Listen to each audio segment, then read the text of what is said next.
favor, irmãos, vamos abrir nossas Bíblias no Evangelho de Lucas, capítulo 10. Nós estamos nessa série de mensagens que eu dei como tema Conversas com Jesus. O que Jesus tem a dizer sobre vários problemas modernos. Você sabe, os tempos mudaram, mas o homem continua o mesmo. Então, os mesmos problemas que eu e você enfrentamos aqui hoje, no século 21, são os problemas enfrentados pelo homem no tempo de Jesus. E Jesus lidou com todos esses problemas, conversando com pessoas, lidando com pessoas, e a gente tem visto ao longo dessas últimas semanas, esse é o 7º sermão, baseado nesse tema, Conversas com Jesus. São 15 sermões, são 15 encontros de pessoas com Jesus e como Jesus lidou com esses problemas, que são problemas modernos, que são nossos problemas também. Hoje nós vamos ver o encontro de Jesus com duas mulheres, eram amigas dele, irmãs de Lázaro, que também era um amigo amado de Jesus, e vamos ver o que aconteceu nesse encontro e o que Jesus tem a dizer sobre o problema do trabalhador compulsivo. Sabe aquele que não consegue parar, aquela pessoa que se sente culpada no domingo, porque domingo ela não está trabalhando, não é? Aquela pessoa que não tira férias, porque ela acha que férias não é coisa de gente honesta, trabalhadora, e tem que trabalhar o tempo todo, fazendo alguma coisa. O que Jesus tem a dizer sobre isso? O trabalhador compulsivo.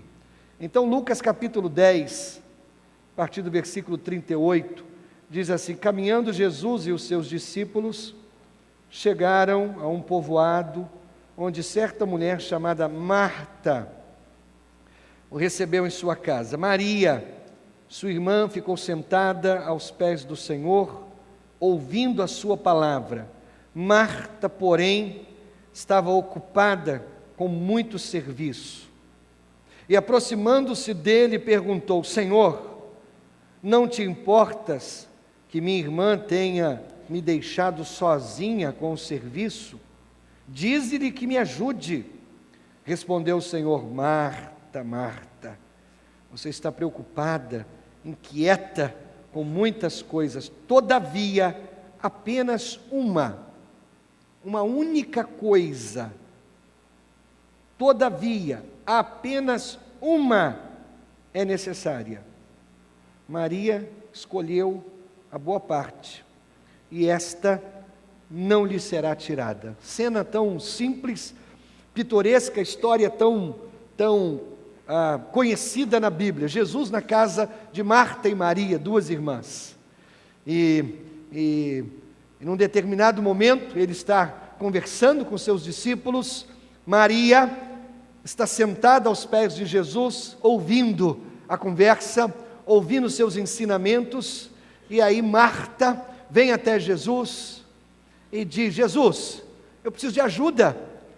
Será que o Senhor pode mandar Maria me ajudar? E aí Jesus lhe responde: Marta, você está tão ocupada com tanta coisa, mas uma única coisa é necessária.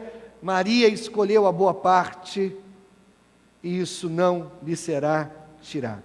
Vamos começar, irmãos, com uma série de perguntas do tipo se e o quê?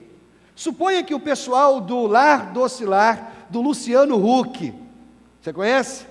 O pessoal do Lar Doce Lar vem bater a sua porta.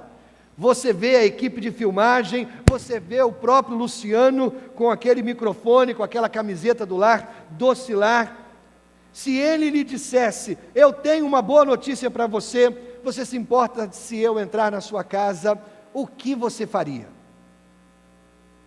Se, vamos supor, a campainha tocasse e quando você atendesse, lá estava a presidente Dilma, o que você faria? Não precisa responder, né, irmãos? Por favor, né? Se o Neymar aparecesse na sua casa sem avisar, o que você faria? Se a Ana Maria Braga tocasse a campainha, viesse lhe fazer uma visita, o que você faria? E se você abrisse a porta e descobrisse que lá fora estava Jesus Cristo, Ele veio passar um tempo com você, o que você faria? Irmãos, isso não é tão absurdo assim, como pode parecer. De fato, foi exatamente o que aconteceu um dia com essas duas irmãs. Viviam numa pequena vila, não muito distante de Jerusalém. E o nosso texto nos diz como elas responderam a essa visita do Filho de Deus. Essa visita inesperada de Jesus, o Filho de Deus, na casa delas. Para elas não foi uma hipótese, para elas foi um fato. E eu quero que você saia daqui nessa noite pensando nisso. Se Ele vier à minha casa, o que eu farei? Então eu dividi essa história em algumas cenas e vou fazer algumas observações dessas cenas e algumas lições nós vamos tirar para a nossa vida. Agora, um destaque que deve ser feito logo no início. Tanto Marta quanto Maria, evidentemente, sabiam quem era Jesus. E para ambas foi um prazer recebê-lo na sua casa. É óbvio, irmãos, que elas estavam agitadas com esse visitante ilustre, claro. Mesmo se, como parece de fato, ele tivesse chegado de surpresa, elas estão agitadas. Ambas amaram, elas estavam emocionadas por tê-lo ali na casa delas. Quando a gente estuda essa pequena e pitoresca história, fica claro que as duas irmãs eram muito diferentes no seu procedimento e principalmente no seu temperamento. As maneiras de receber Jesus, como cada uma recebeu, fazem com que de fato ele se sinta à vontade, mas não poderia ser mais diferente uma da outra. Agora, ajuda a entender também as lições aqui, a saber que esse incidente aconteceu poucos dias antes do final do ministério de Jesus. Eu diria talvez 6 meses antes da crucificação de Jesus. E por essa altura, Jesus já era bem conhecido e a oposição ao ministério de Jesus era crescente. A hostilidade já era sentida em cada lugar que Jesus passava. Já os seus inimigos não faziam questão de serem ocultos, pelo contrário, eles estão cada vez mais ousados e cada vez mais desafiadores. Esse é o clima. Agora Marta e Maria, junto com seu irmão Lázaro não é mencionado nessa história, eles viviam numa aldeia chamada Betânia, localizada ao leste do Monte das Oliveiras, e é ali que Jesus vai. Jesus agora está se voltando um pouco mais para Jerusalém, e ele está fazendo uma última turnê, passando de cidade em cidade, de aldeia em aldeia, e raramente Jesus passava uma noite na sua própria casa, com a sua própria família.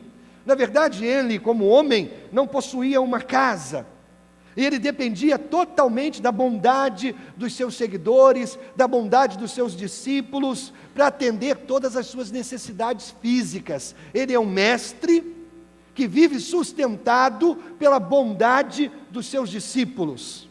Na verdade, Jesus até diz em Mateus capítulo 8, as raposas têm tocas, as aves do céu têm seus ninhos, mas o Filho do Homem não tem onde repousar a cabeça. Ele fala disso, ele parece que diz, eu não tenho casa, eu não tenho um lugar para chamar de meu.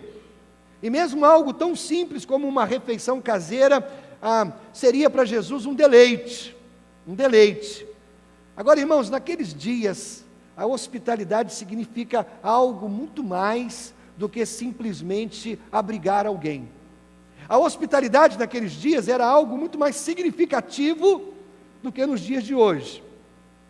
Para a maioria de nós, a hospitalidade significa convidar alguns amigos para se reunir na sua casa e aí você compra uma bela pizza, ou você então combina um churrasco, e isso é o máximo de hospitalidade que nós temos nos dias modernos. Ou ainda significa sair com alguns amigos na sexta-feira à noite, fazer um lanche, bater um papo.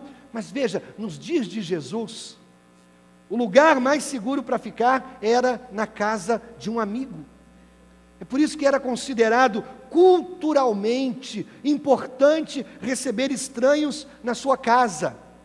Eles faziam isso como parte da sua cultura, receber, hospedar estranhos na sua casa, oferecer-lhes boa comida, se necessário, até um lugar para passar a noite. E mesmo nos anos posteriores ao tempo de Jesus, essa prática se tornou uma chave na pregação do Evangelho, porque os discípulos iam se hospedando de casa em casa, e em cada casa que eles se hospedavam, eles pregavam a palavra, eles ensinavam e pregavam o Evangelho.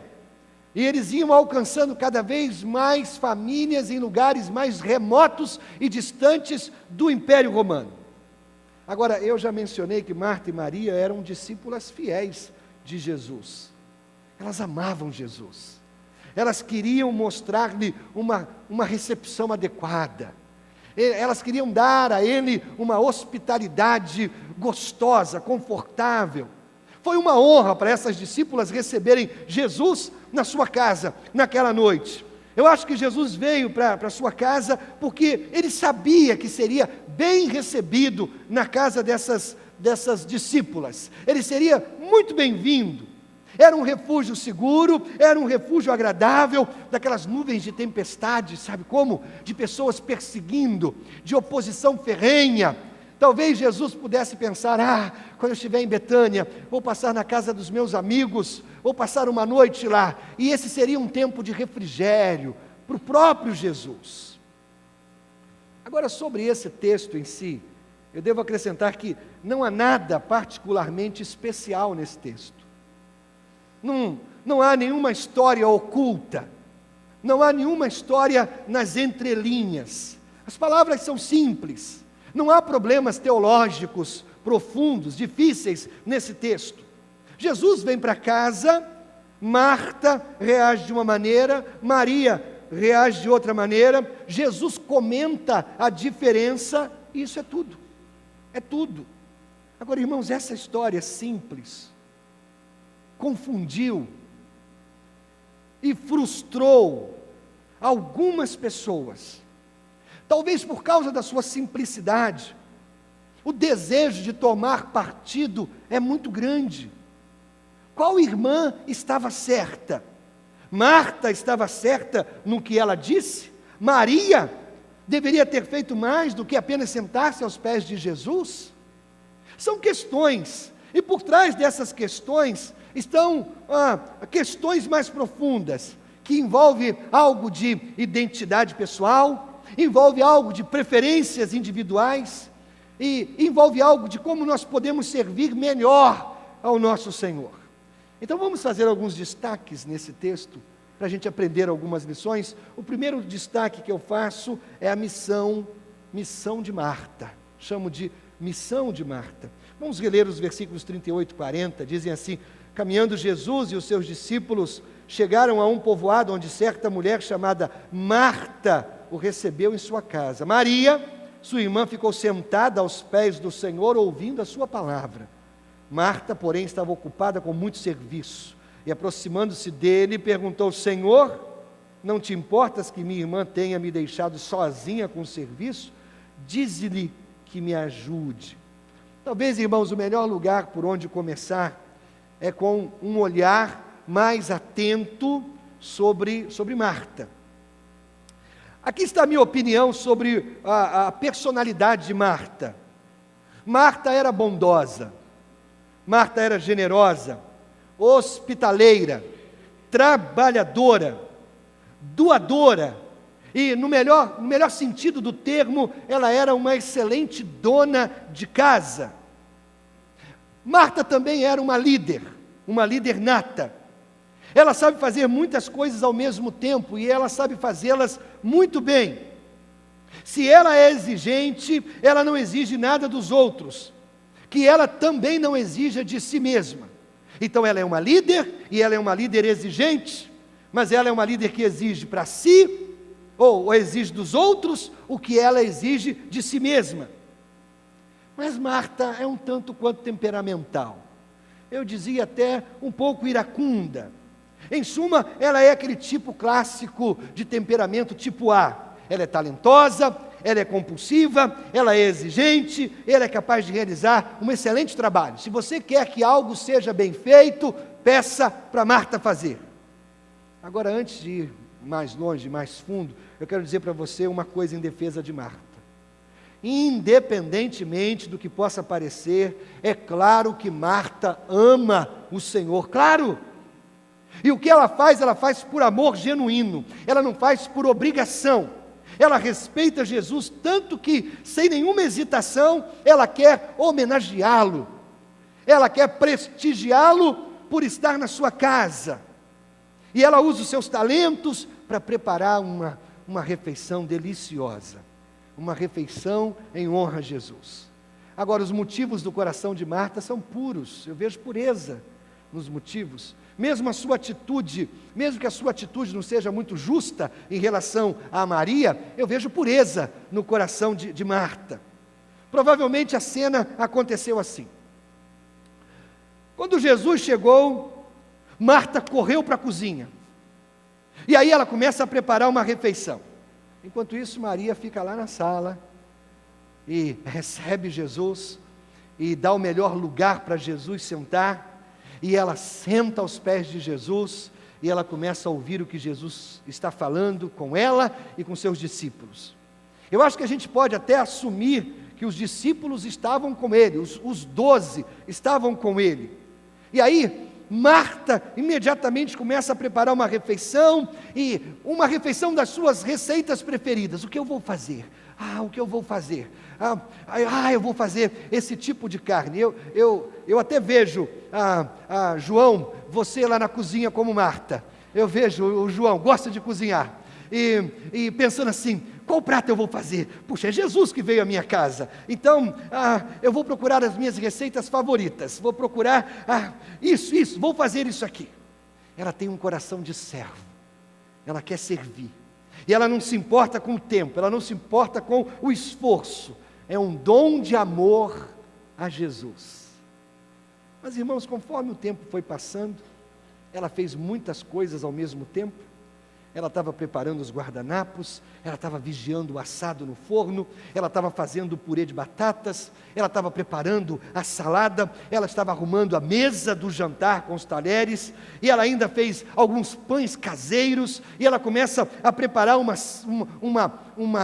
sobremesa de framboesa, uma coisa bonita, gostosa, servida em pequenas taças delicadas, bonitinha. Ela prepara uma grande refeição. Irmãos, preparar uma grande refeição é um trabalho e tanto. Requer tempo, esforço, compromisso, atenção. Você sabe, refeições não ficam prontas sozinhas. Não fica. Nem toda a gente pode se sentar na sala de estar para ouvir o convidado de honra e fazer um jantar ao mesmo tempo. Não funciona. Alguém tem que estar na cozinha, ou todo mundo vai morrer de fome. E aí pensamentos começam a atravessar a mente e a cabeça de Marta. Irmãos, eu acho que as mulheres entendem isso melhor do que a maioria dos homens. Nós, homens, não pensamos nada quando nós ligamos para as nossas esposas às 19 horas da noite e a gente avisa assim, às 19 horas é sempre da noite, né? Lógico. Às 19 horas a gente liga e avisa assim para a esposa, querida, eu estou chegando em casa com 5 amigos para jantar. Sem noção nenhuma, não é? Nós não entendemos nada. Afinal de contas, uma vez que a maioria dos homens nunca prepara uma única refeição, os mistérios da cozinha são apenas isso, né? Mistérios da cozinha. Nossa, com o estalar dos dedos, ficou pronto esse jantar inteiro. Que estalar de dedos? Foi suor, foi trabalho, foi atenção, foi foco, foi concentração, foi esforço. E aí, irmãos, é nesse ponto que as verdadeiras diferenças entre Marta e Maria começam a entrar em foco. Marta se sentia responsável por garantir uma grande refeição, uma linda refeição, devidamente preparada. Mas por alguma razão Maria não se junta a Marta na cozinha. Ela não vai até a cozinha. Ela escolheu sentar-se aos pés de Jesus. Ela escolheu uma postura, uma atitude que acabou finalmente recebendo uma crítica pesada de Marta. Irmãos, isso acontece muitas vezes. Nós achamos que nós estamos envolvidos numa parceria com alguém, que a gente vai dividir a carga, mas depois a gente descobre que evidentemente a outra pessoa não estava na mesma vibe que a gente, a outra pessoa não estava pensando desse jeito, e aí nós percebemos que nós estamos sozinhos. Ou você pensava que era parte de uma equipe, e mais tarde você descobriu que você era a equipe inteira, e o trabalho está todo sobre os seus ombros. Aí, irmãos, nessas circunstâncias, não é incomum você se ressentir. Sabe como? Você ficar magoado por dentro. As pessoas não me ajudam. Estou fazendo tudo sozinho. Eu estou dando conta de tudo. E a gente se decepciona com as outras pessoas. É aí quando o versículo 40 diz que Marta, diz o versículo 40, Marta aproximando-se dele. A tradução não faz jus à cena inteira. A tradução deveria significar algo como Marta explodiu. Marta explodiu. Quando Marta não aguentava mais, ela marchou até Jesus, com a colher de pau numa das mãos, a tigela de lentilha abraçada na outra mão, e ela disse assim: Senhor, tu não te importas que a minha irmã tenha me deixado sozinha na cozinha? Dize-lhe para me ajudar. Agora, irmãos, é difícil não sorrir quando a gente lê essas palavras, porque sabe, todos nós já fizemos isso uma vez ou outra, todos nós temos dito algo semelhante, quando a gente se sente decepcionado, quando a gente se sente abandonado, quando a gente se sente sozinho, por aqueles que a gente pensava que estariam lá quando a gente precisasse. Todos nós já fizemos isso. Todos nós, vez ou outra, já falamos com Deus: puxa vida, Deus, e eu achei que eu podia contar com fulano, Deus. Puxa vida, Deus, e eu achei que eu podia me apoiar em fulano, e eu não posso. Será que o Senhor pode me dar uma ajuda? Mandar um raio na cabeça desse indivíduo? Para ele acordar, sabe como? Agora, quando Marta fala assim, não te importas, ela chega para Jesus, Jesus, não te importas, é o que ela diz. Essa expressão merece uma atenção especial, irmãos. Às vezes as palavras significam algo diferente do seu significado literal. Vou explicar. Quando alguém diz assim, sem querer interromper, já está interrompendo. Ela quer interromper, não é? Quando alguém diz assim, eu não quero contrariar você, ela vai te contrariar. E se alguém diz assim, olha, eu não quero fazer você de bobo, ela já te fez de bobo há 1 hora atrás. Então quando Marta diz assim, Senhor, não te importas, ela realmente está dizendo assim, Senhor, você não se importa. Você não se importa com nada, porque se você se importasse, você teria dito para Maria me ajudar lá na cozinha. É isso que ela está dizendo. Marta está sendo muito clara, Jesus não se importa e Maria não me ajuda.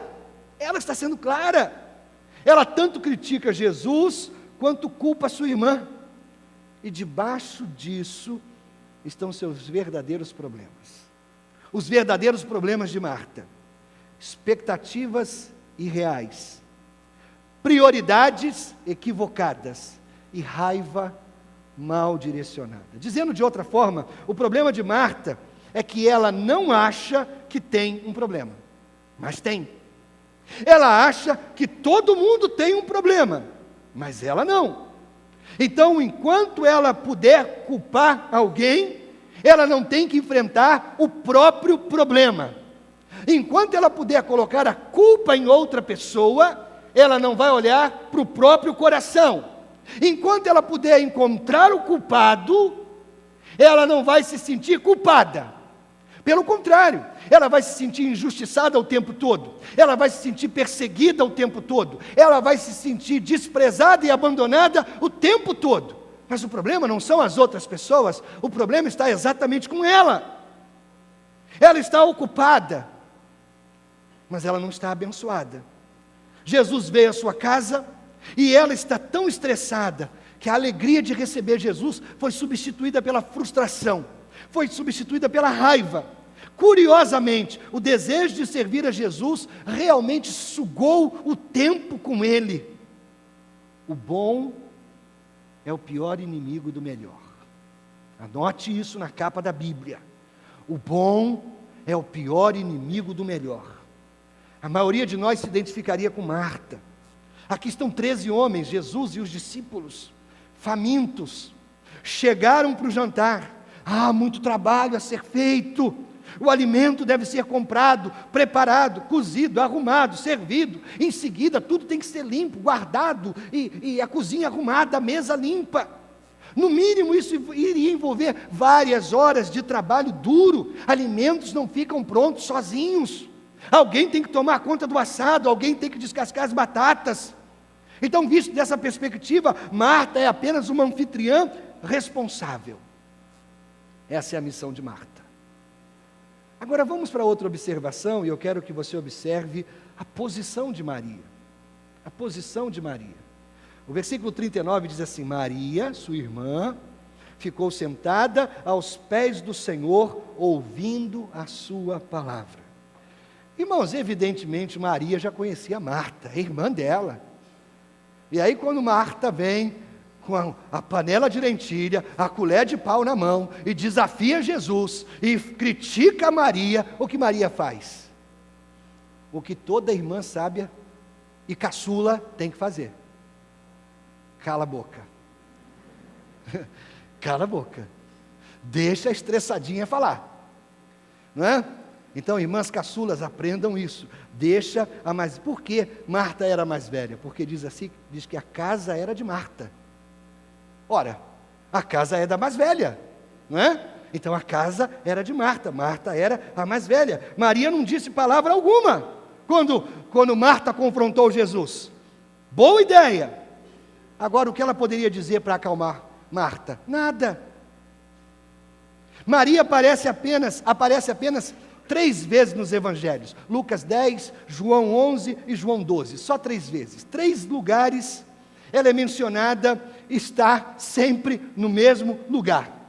Ela aparece em Lucas 10 aos pés de Jesus, ela aparece em João 11 aos pés de Jesus, ela aparece em João 12 aos pés de Jesus. Eu diria até que ela seria vendedora de sandálias. Nós nunca vemos em qualquer outro lugar. E aí no nosso texto, ela está sentada aos pés de Jesus e ela está ouvindo as palavras de Jesus. Agora considere o significado de cada palavra. Diz que ela estava sentada. Isso é atitude de tranquilidade. Diz que ela estava aos pés do Senhor. Isso é proximidade. Diz que ela estava ouvindo. Isso é atenção. E diz que ela estava ouvindo a palavra. Isso é submissão. Dá um sermão de 4 tópicos aí bacana, hein? 4 palavras revelam o coração de Maria: tranquilidade, proximidade, atenção, submissão. Ela é totalmente dedicada ao Senhor, e ela não quer nada mais do que estar perto do Senhor. É isso que ela quer.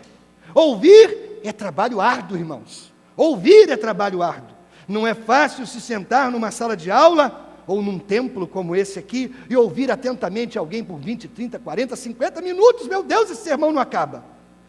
Cedo ou tarde, a mente começa a se dispersar. Como é que deve estar a festa lá no FIFA Fan Fest de Copacabana agora? Meu Deus, os argentinos. Eu deixei gravando o Fantástico porque eu quero ver tudo sobre os argentinos. É um elogio raro você ouvir alguém dizer assim: fulano é um bom ouvinte. Muitos de nós ouvimos apenas enquanto nós estamos tentando formular a resposta. E muitos de nós não temos nem paciência para formular a resposta. E a gente já corta o outro, já passa por cima do outro, e a gente já quer responder. Maria não. Maria era uma boa ouvinte. Será que Maria sabe da frustração de Marta? Talvez. Ela conhece Marta, irmã de Marta. Certamente ela conhecia muito bem a sua irmã. Ela não estava totalmente surpresa quando a irmã temperamental explodiu na cozinha. Mas o seu desejo de estar com Jesus superava o que ela sabia quem era Marta. O seu desejo de estar com Jesus superava o desejo de ajudar a sua irmã Marta. E aí nesse dia sagrado, ela escolheu ouvir cada palavra de Jesus. Meu Deus, Jesus veio à minha casa, eu quero ouvi-lo, eu quero dar atenção a Ele, eu quero estar aos pés dEle, eu quero estar o mais próximo possível dEle. Agora isso levanta duas questões, irmãos. A primeira, quem está servindo ao Senhor? Marta ou Maria? A resposta é: ambas estão servindo ao Senhor. Marta serve a Jesus preparando uma refeição, Maria serve Jesus ouvindo em silêncio as suas palavras. Segunda questão: quem está no melhor lugar nesse momento? Quem? Maria, porque ela é capaz de ouvir o seu mestre, ela é capaz de ouvir as palavras dele. Ela está pronta para responder a qualquer momento, porque ela está ouvindo o mestre. Marta está tão distraída que ela não pode ouvir nada de Jesus, nada. Irmãos, como é simples sentar-se aos pés de Jesus. Até mesmo uma criança pode fazer isso, sentar-se aos pés de Jesus. Uma mãe pode fazer isso, um pai pode fazer isso, um adulto solteiro pode fazer isso, uma viúva, um idoso podem fazer isso, um adolescente podem fazer isso, sentar aos pés de Jesus. Qualquer pessoa com um coração voltado para Jesus pode sentar-se aos pés de Jesus. Se você não pode cantar, se você não pode pregar, se você não pode falar, se você não pode ensinar, você ainda pode sentar-se aos pés de Jesus.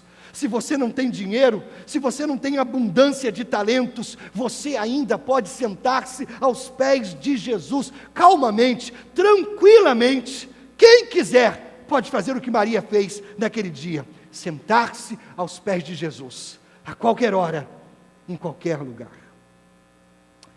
Mas eu faço um terceiro destaque. Eu destaco a advertência de Jesus. Os versículos 41 e 42 dizem assim: respondeu o Senhor: Marta, Marta, você está tão preocupada, inquieta, com muitas coisas, todavia apenas uma é necessária. Maria escolheu a boa parte, e esta não lhe será tirada. Irmãos, quão ternamente Jesus fala com Marta. Ele vai manso, ele vai suave. Marta, Marta. Eu até vejo a expressão de Jesus, sabe como? Sentado, talvez encostado em algumas almofadas, Maria aos seus pés, os discípulos espalhados pela sala, pela varanda, pelo quintal, todos ouvindo Jesus. Eu imagino, irmãos, um clima alegre.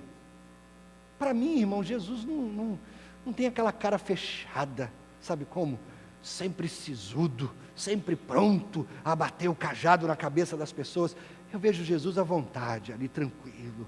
Eu vejo Jesus conversando com os discípulos. Você viu como é que os argentinos ficaram lá no Maracanã? Caramba, que coisa, né? Que legal. Nossa, eu estava torcendo tanto para a Alemanha. Pedro, você estava torcendo para a Argentina. Se deu mal, Pedro. Se deu. Eu vejo Jesus gostosamente ensinando coisas para os discípulos ali.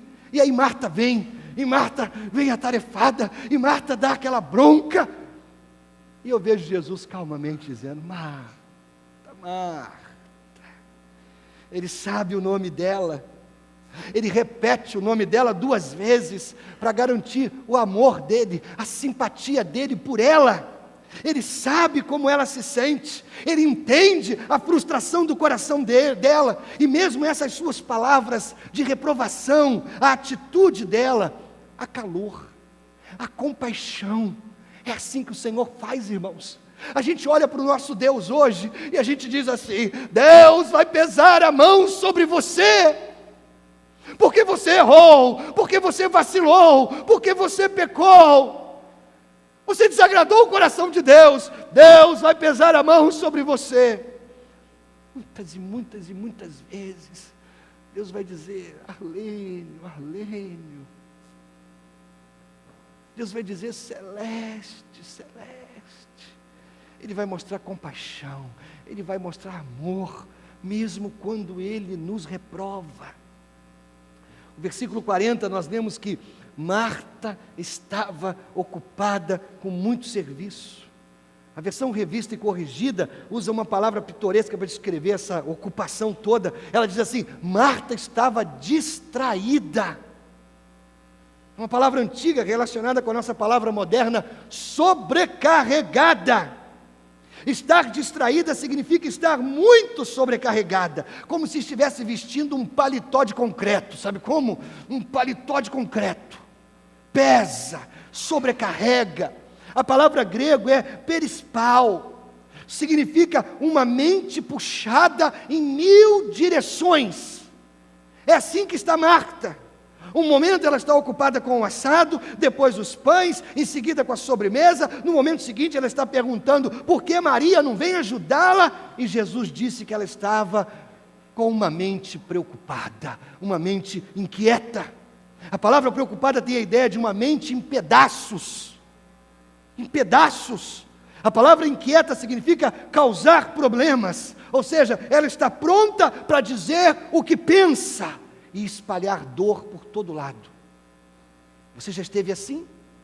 Talvez você seja assim, uma pessoa que está com a mente tão fragmentada, tão sobrecarregada e tão inquieta, que você está a ponto de explodir e espalhar dor para todo mundo. Versículo 40 diz que ela estava sobrecarregada, com muito serviço, muito serviço. A palavra grega é diakonem. Já ouviu essa palavra? É isso mesmo. De onde deriva a palavra diácono, os nossos diáconos. Agora isso é tão estranho. Os enormes preparativos para servir ao Senhor. Ela estava com muitos diáconos. Ela estava muito ocupada com serviços a Deus. Muito ocupada. E essas ocupações se tornaram uma armadilha para a sua alma. É tanta coisa que eu tenho para fazer para Deus, e isso se tornou uma armadilha para a sua alma. Agora observe o contraste entre os versículos 41 e 42, entre as expressões: você está preocupada, inquieta com muitas coisas, todavia apenas uma coisa. Muitas coisas e uma coisa. De um lado, muitas coisas, do outro lado, uma única coisa. Marta está dividida com tanta coisa que ela esqueceu o motivo principal, o necessário. Ela está tão ocupada com o serviço que ela esqueceu o necessário. Ela foi dominada pelas muitas coisas que de fato realmente não importavam. E esqueceu da única coisa que de fato e realmente importava. Spurgeon, um pregador do século XVI, disse que apenas a pequena palavra mais é uma pausa e tanto. É uma pausa que faz a alma do homem pensar. Cristãos muito agitados precisam da palavra mais. É como se ela estivesse introduzida aqui, olha. Muitas coisas, mas apenas uma. Talvez uma ilustração ajude. Como é que você desenvolve uma criança para que ela seja um músico renomado no mundo todo? Como é que você desenvolve uma criança para que ela seja um atleta olímpico, medalha de ouro? Há apenas uma maneira: ou você começa quando ela é criança, com 2 ou 3 anos, ou não vai funcionar.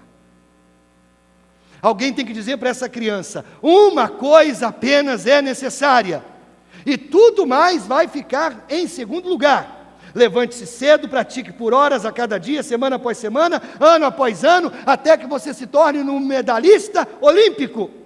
Para ser o melhor, você tem que desistir daquilo que os outros chamam de vida normal, porque o que você quer não é vida normal. A única coisa deve prevalecer sobre muitas coisas. Não há outro caminho para o topo.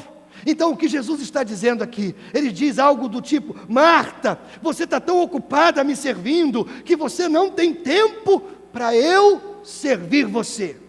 Marta, eu aprecio o seu amor, eu reconheço os seus bons motivos, mas o seu coração, Marta, está dividido, está distraído. Marta, o seu zelo por me servir me empurrou para a margem do seu coração. Marta, eu quero estar no centro de tudo para você. Isso é muito mais importante do que preparar um jantar para mim, Marta. Irmãos, o que aconteceu, ou como aconteceu para Maria estar no melhor lugar? Como? Como Maria escolheu o melhor lugar? A resposta é simples: ela escolheu. É escolha. É escolha. Ela teve a mesma oportunidade que Marta, e ela escolheu sentar-se na sala aos pés de Jesus. Não aconteceu por acaso. Quando ela percebeu, ela estava aos pés de Jesus. Não, eu vou ajudar Marta, ou eu vou ficar com Jesus? Eu vou preparar um jantar, ou eu vou ouvir Jesus? Ela escolheu. É escolha. Você nunca vai acabar por acaso aos pés de Jesus. Você deve optar por ir para lá, ou isso nunca vai acontecer. A minha vida foi me conduzindo até eu chegar aos pés de Jesus. Não funciona assim. Maria não sabia quando ou se Jesus iria retornar à sua casa. Então ela queria passar mais tempo com Ele. Enquanto Ele estava lá na casa dela, eu quero estar perto dEle. Ela sabia que sempre haveria outras refeições para preparar, mas ela não sabia quando poderia estar com Jesus, ou aos pés de Jesus novamente. É por isso que ela estava disposta a deixar tudo, deixar algumas coisas por fazer, se necessário, a fim de estar com Jesus. Ela escolheu o importante sobre o urgente. Ela escolheu o melhor sobre o bom. E é por isso que o Senhor a elogiou. Irmãos, essa passagem não é sobre culinária versus oração. Essa passagem não é sobre vida ativa versus vida de contemplação. Não, irmãos. Essa palavra é sobre vida dividida versus vida focada. Uma vida de atividade frenética versus uma vida centrada no conhecimento de Cristo. Deixe-me sugerir o que isso significa em termos práticos. Sempre haverá muito trabalho para ser feito, sempre. O trabalho diante de nós nunca vai ser totalmente concluído. Nós vamos trabalhar todos os nossos dias, e quando a gente morrer, o trabalho vai continuar para os nossos filhos fazerem, e para os filhos dos nossos filhos fazerem. Nós nunca daremos conta. Nós estamos certos, quando a gente trabalha, e trabalha duro, e faz o que Deus nos deu para fazer. É certo, é justo, mas meu querido, o trabalho não é um fim em si mesmo. Nem mesmo trabalhar para o Senhor é um fim em si mesmo. Bom trabalho, trabalho justo, obra santa, mesmo que seja preparar uma refeição para Jesus, pode se tornar uma distração e roubar de você o melhor de Deus para a sua vida. Conhecer Cristo deve vir antes de servir a Cristo. Ou então o nosso serviço será estéril e o nosso coração vai ficar frustrado, igual o coração de Marta. Um escritor observa que algo eterno está cozinhando nessa casa em Betânia, mas não é na cozinha. Algo eterno está cozinhando nessa casa em Betânia, mas não é na cozinha. Essa refeição em breve será comida, a refeição da cozinha. Em breve a refeição da cozinha será comida, e logo ela será esquecida. Mas a refeição que Jesus está servindo na sala de estar vai durar para sempre. Não perca essa refeição enquanto você está preparando a outra. Não perca. Nós devemos escolher entre Marta ou Maria. Marta ou Maria? Qual é a escolha? Nós devemos escolher entre uma e outra? Sabe qual é a resposta? Não. Nós não temos que escolher. Ambas têm o seu ponto forte. Ambas têm pontos fortes. Ambas têm pontos fracos.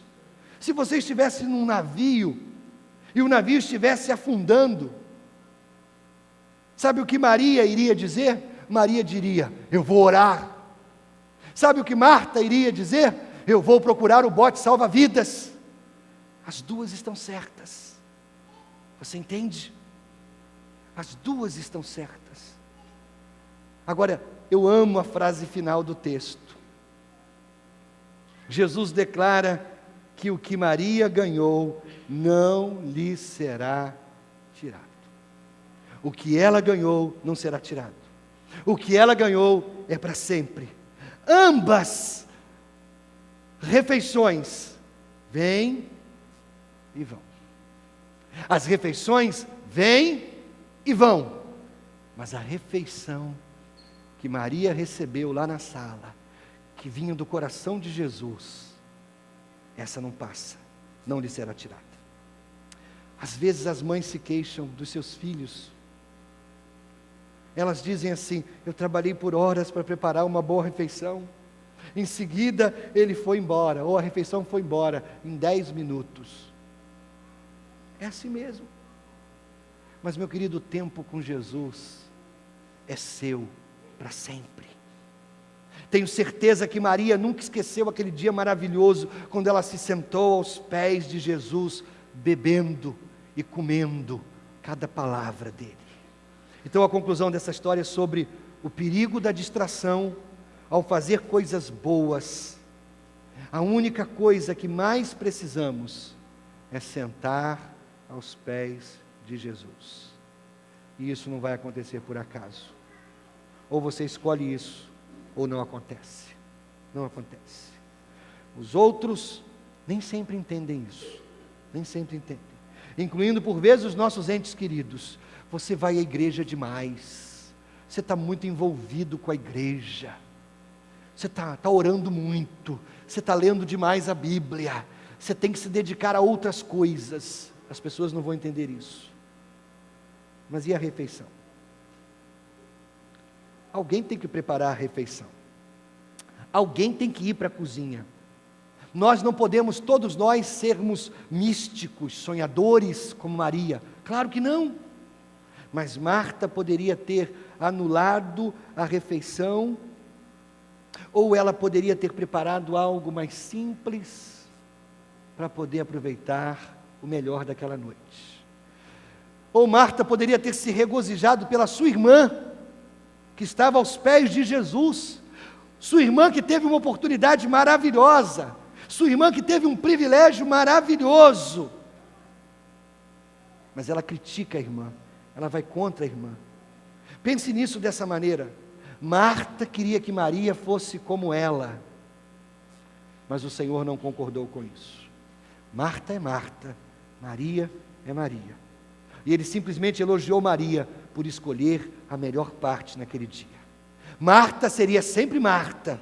Ela não poderia e não deveria ser outra pessoa, mas a atitude de Marta, sob pressão, era uma atitude errada, e foi isso que Jesus confrontou naquela noite. Uma coisa é necessária: sentar-se aos pés de Jesus. Irmãos, quão felizes nós seremos quando nós sentarmos aos pés de Jesus. Eu li a respeito de um país escandinavo, não lembro o nome agora. Há uma bela estátua de Jesus, numa praça de uma cidade desse país. A estátua é digna de apreciação. Mas veja, o rosto de Jesus nessa estátua não é visto, não é visível para aqueles que estão de frente para a estátua. E aí eu li de um visitante, um turista, que passava e reclamou: mas eu não consigo ver o rosto de Jesus nessa estátua.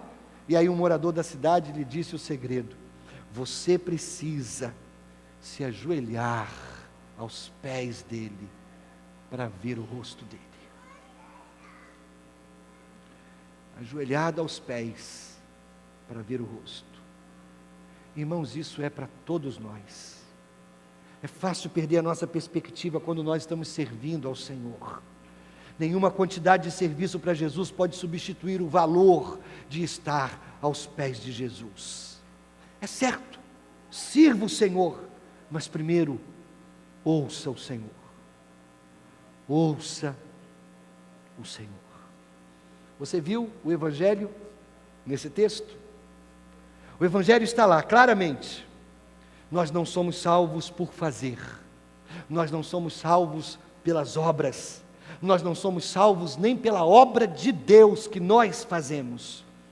Nós somos salvos por não fazer. Nós somos salvos por dar.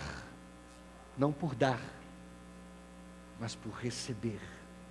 Quando nós desistimos do nosso fazer e nos ajoelhamos diante dele, nós somos salvos.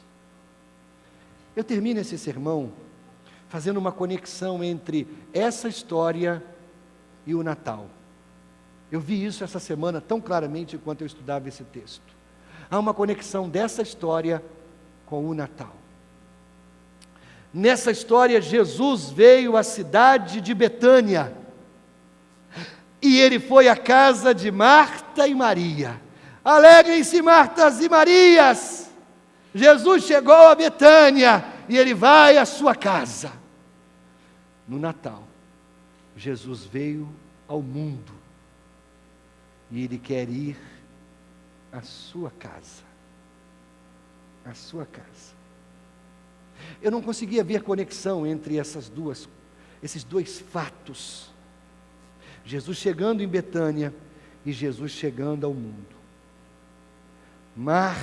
Maria compreendeu claramente o significado da vinda de Jesus. Eu quero aproveitar o máximo possível da presença de Jesus.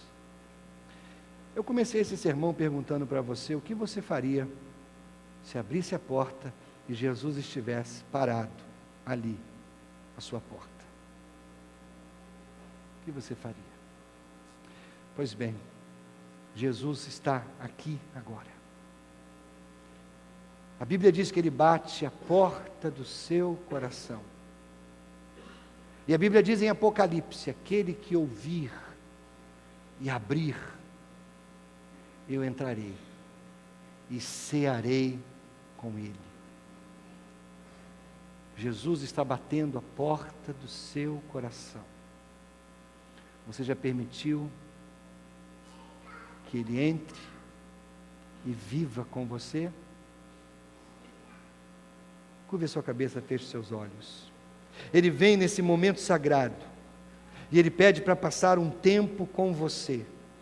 Meu querido, deixe que ele encontre em seu coração uma sala de estar bem preparada para ele morar. Que vida agitada você tem levado. Que vida louca você tem levado. Que vida sem tempo para Jesus você tem levado.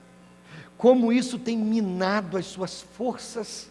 E você se sente tão cansado. Você tira férias, você para, mas você se sente tão cansado. É certo trabalhar, é honesto, é digno, é honrado. Mas, querido, não se esqueça. Dê tempo para Jesus. Dê tempo para Jesus. E como isso acontece? Não acontece por acaso. Ou você escolhe isso, ou isso nunca vai acontecer. Se você está tão distraído com tantas coisas, a vida se tornou um grande playground, e você tem tantas coisas boas, tantos amigos, tantos churrascos, tantas festas, tantas reuniões, tantos encontros, tantos passeios, tantas viagens. Deus lhe deu conforto, dinheiro no bolso para curtir a vida, e você está curtindo a 1000 por hora. E o Senhor olha para você e diz: Marta, Marta, você está tão distraída, tão distraído, com tantas coisas, mas apenas uma é necessária: estar aos pés de Jesus. Nós precisamos de equilíbrio entre o trabalho e estar com o Senhor, equilíbrio entre o lazer e estar com o Senhor. Querido, Jesus está aqui, e Ele bate a porta do seu coração. Será que você vai ouvi-lo e permitir que Ele entre?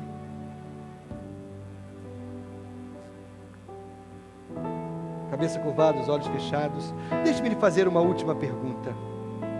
Algum dia na sua vida você fez uma oração em que você entregava a Jesus o controle da sua vida? Pense nisso. Se você nunca fez uma oração como essa, ou se você não sabe, não tem certeza, meu querido, nessa noite, abre o teu coração e permita que Jesus entre e se torne o dono da sua vida. Pastor, eu quero isso. Pastor, eu preciso disso, mas eu não sei como fazer. É tão simples. Eu desafio você a fazer uma oração comigo. Ore comigo palavra por palavra dessa oração. Nessa oração eu quero ajudá-lo a abrir a porta do seu coração e entregar o controle da sua vida a Jesus. Você deseja isso? Então ore comigo, palavra por palavra, silenciosamente. As pessoas atrás, na frente, do lado, não precisam ouvir, porque isso é entre você e Deus. Mas ore com fé no seu coração. Ore assim comigo. Senhor Jesus, acabo de compreender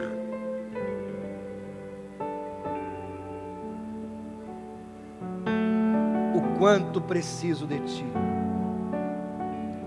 Por isso, nessa noite, eu abro o meu coração e a Ti entrego o controle da minha vida. Entrego o meu passado,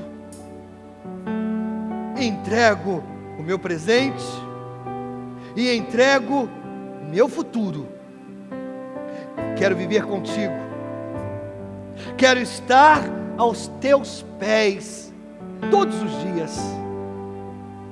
E quando eu morrer, Jesus, abre a porta do céu, deixa-me entrar e viver eternamente na presença do meu Deus. Cabeça curvada, os olhos fechados. Você fez comigo essa oração? Meu querido, se você fez comigo essa oração, eu quero muito orar por você. Então aí onde você está, você orou comigo? Levante a sua mão e permaneça com a mesma levantada. Eu quero orar por você. Deus abençoe você, você também. Lá na galeria, bem alto, levante a sua mão, eu quero orar por você. Deus abençoe você, você. Lá atrás, você, eu estou vendo também. Permaneça com a mão levantada, por favor. Isso, por favor. Bem alto, levante a sua mão, eu quero orar por você. Lá na galeria, mais alguém? Por favor, Deus abençoe você. Você também, estou vendo. Coisa boa, coisa boa. Várias mãos se levantam, várias mãos. Eu quero pedir, irmão, irmã, tem alguém pertinho de você com a mão levantada? Você pode me ajudar? Coloque a mão no ombro dele, a mão no ombro dela, lá na galeria. Ninguém sozinho, por favor. Esse é um tempo tão precioso. Pai, quero colocar todas essas pessoas em Tuas mãos. Eu sei que o Senhor as conhece. Eu sei que o Senhor sabe a história de cada uma delas. Então, Senhor, em nome de Jesus, peço que o Senhor segure nessas mãos, que o Senhor abençoe essas vidas, em nome de Jesus. Vamos fazer algo ainda mais precioso, irmão, irmã, algo ainda mais precioso. Vamos todos nos colocar de pé, e eu quero convidar você. Você orou comigo, você levantou a mão, há alguém da igreja aí orando com você? Venha com essa pessoa aqui à frente, para que a família de Deus, a igreja do Senhor, ore por você. Isso, sai do seu lugar, lá na galeria, pode vir, eu vou esperar você. Pode vir rapidamente, aqui à minha esquerda, à minha direita. Vem, eu quero orar por você. A família de Deus, a igreja de Jesus, vai orar por você. Eu espero você, eu espero você. Eu espero você. Rapidamente, eu espero você. Isso. Alguém desviado, alguém que foi excluído da igreja, dessa igreja ou de outra igreja, está voltando para casa, está voltando para a presença do Pai, está voltando para os pés de Jesus. Sai do seu lugar, vem aqui à frente, pode vir aqui, ó, isso aqui bem pertinho, isso. Cadê os líderes de célula? Estou precisando de líderes de célula aqui na frente para ajudar. Líderes de célula, isso. Rapidamente, os líderes de célula, isso. Eu espero você lá da galeria, estão chegando, amém. Deus abençoe vocês, isso. Eu espero você. Esse é um tempo precioso, é um tempo de Deus na sua vida. É um tempo de Deus na sua vida. Vamos estender as mãos, irmãos, em direção a todas essas pessoas. Vem, Maurinho, vem orar por elas.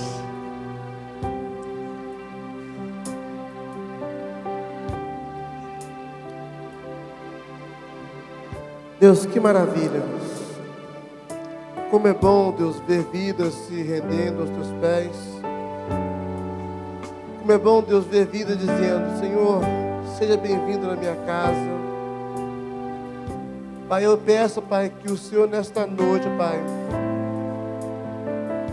abraça cada uma com teus braços fortes e leva, Deus, a caminhar em lugares seguros, no nome de Jesus. Pai, eu posso, Deus, nesse momento, Deus, imaginar a alegria que está acontecendo aí no céu, por essas vidas se rendendo aos teus pés, querendo mais e mais de Ti. Pai, eu te peço, ó Deus, que o Senhor venha sustentar cada uma delas, que elas possam seguir, Deus, adiante, firmados no Senhor. Nós oramos no nome de Jesus. Amém e amém. Queridos, vamos aqui ao lado para poder você receber o seu kit de sobrevivência. É o material que nossa igreja tem a oferecer a você, para que você possa seguir na caminhada com Jesus. Que Deus possa abençoar você e a sua vida, também a sua família. Amém? Ok, pastor Mauro Sérgio vai acompanhá-los aqui na nossa varanda, para abençoá-los com uma pasta contendo um CD com um sermão para você ouvir, e um livreto para abençoar a sua vida. Vamos tomar assento, irmãos, por favor. Nós vamos fazer uma oração encerrando o culto nessa noite. Mas a Jânia pede oração por seu pai que está internado. Ela nos acompanha pela internet. A Olinda Amaral agradece a Deus e a todos que oraram por sua mãe Sirlene Amaral. Vamos continuar orando, Olinda. O João Júnior pede oração pelos cultos realizados na plataforma da Petrobras. Então tem alguém lá numa das plataformas realizando cultos e nos acompanhando pela internet, e pede oração por esses cultos realizados lá na plataforma. O Antônio do Rio de Janeiro, desconfio que seja o meu tio, Antônio lá do Rio de Janeiro, pede oração por toda a sua família. Vamos orar também por você, Antônio. Assim mesmo, assentados, irmãos, vamos fazer uma oração. Logo em seguida nós vamos encerrar o culto. Há uma cantina com canjiquinha e molho de carne, com molho de carne. Amado Deus, te louvamos, te agradecemos por esse tempo tão precioso contigo e na tua presença. Agora, Deus, ao iniciarmos mais uma semana, pedimos a tua bênção, Tua graça, Tua direção. Que seja uma semana de vitórias, de conquistas, meu Pai, em nome de Jesus. Colocamos a nossa vida diante de Ti. Leva-nos em paz, amparados, protegidos e guardados por Ti. Que o amor de Deus, o Pai, a graça bendita do Filho Jesus e as consolações do Espírito Santo sejam com todos reunidos aqui, desde agora, para todo sempre. Amém, Jesus. Amém. Boa semana. Deus abençoe você.